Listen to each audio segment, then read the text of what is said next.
नमस्कार साथियों, आज हम राजस्थान की जुगलबंदी भाग 6 पर चर्चा करने जा रहे हैं। इस जुगलबंदी टॉपिक के अंतर्गत हम राजस्थान के विभिन्न विषयों को एक साथ करने का प्रयास करते हैं और एक जैसे प्रश्नों का हम संकलन करते हैं। तो आइए चर्चा करते हैं। आज आज जो आप चर्चा करने जा रहे हैं उसमें सबसे पहले आ रही है पन्ना जुगलबंदी। और पन्ना जुगलबंदी में पन्ना लाल शाह तालाब कहाँ है? ये खेतड़ी में है और खेतड़ी नीमका थाना में पड़ता है। खेतड़ी नीमका थाना में पड़ता है, जहां पर पन्ना लाल शाह तालाब है। पन्ना मीणा की बावड़ी कहां पर है? पन्ना मीणा की बावड़ी आमेर में है और आमेर जयपुर में पड़ता है। पन्ना नगरी जयपुर को ही कहते हैं। पन्ना नगरी जयपुर का ही एक नाम है। तो पन्ना धाय महाराणा उदय सिंह की धाय मां का नाम है। महाराणा उदय सिंह की धाय मां का नाम है पन्ना धाय। पन्ना एक कीमती पत्थर होता है जिसे हरी अग्नि भी कहते हैं। एक कीमती पत्थर होता है जिसे हरी अग्नि भी कहा जाता है। हरी अग्नि के नाम से भी जिसे जाना जाता है। तो हरी अग्नि किसे कहते हैं?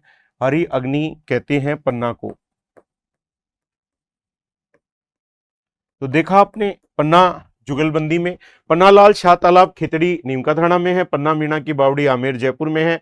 पन्ना नगरी जयपुर को कहते हैं। पन्ना धाय महाराणा उदय सिंह की धाय माती। पन्ना एक कीमती पत्थर होता है जिसे हरी अग्नि भी कहते हैं। अगली जुगलबंदी है चितेरा जुगलबंदी। भीलों का चितेरा किसे कहते हैं? गोवर्धन लाल उर्फ बाबा को कहते हैं। गोवर्धन लाल उर्फ बाबा को कहते हैं। नीड का चितेरा सौभागमल गहलोत को कहते हैं। सौभागमल गहलोत को नीड का चितेरा कहते हैं। तो गांवों का चितेरा किसे कहते हैं? भूर सिंह शेखावत को कहते हैं। भूर सिंह शेखावत को कहते हैं। तो श्वानों या कुत्तों का चितेरा किसे कहते हैं? जगमोहन माथोड़िया को कहते हैं। जगमोहन माथोड़िया को कहते हैं। तो भैंसों का चितेरा परमानंद चोयल को कहते हैं। परमानंद चोयल को कहते हैं। पत्थरों का चितेरा अर्जुन लाल प्रजापति को कहा जाता है। अर्जुन लाल प्रजापति को कहा जाता है। तो चितेरा जुगलबंदी में भीलों का चितेरा गोवर्धन लाल उर्फ बाबा, नीड का चितेरा सौभागमल गहलोत, गांवों का चितेरा भूर सिंह शेखावत, श्वानों या कुत्तों का चितेरा जगमोहन माथोड़िया, भैंसों का चितेरा परमानंद चोयल, तो पत्थरों का चितेरा अर्जुन लाल प्रजापति को कहा जाता है। फिर गौरी जुगलबंदी की तरफ चर्चा करते हैं। गौरी नृत्य भीलों के द्वारा किया जाता है। ये भीलों के द्वारा किया जाता है। गौरी लोकनाट्य भी भीलों के द्वारा किया जाता है।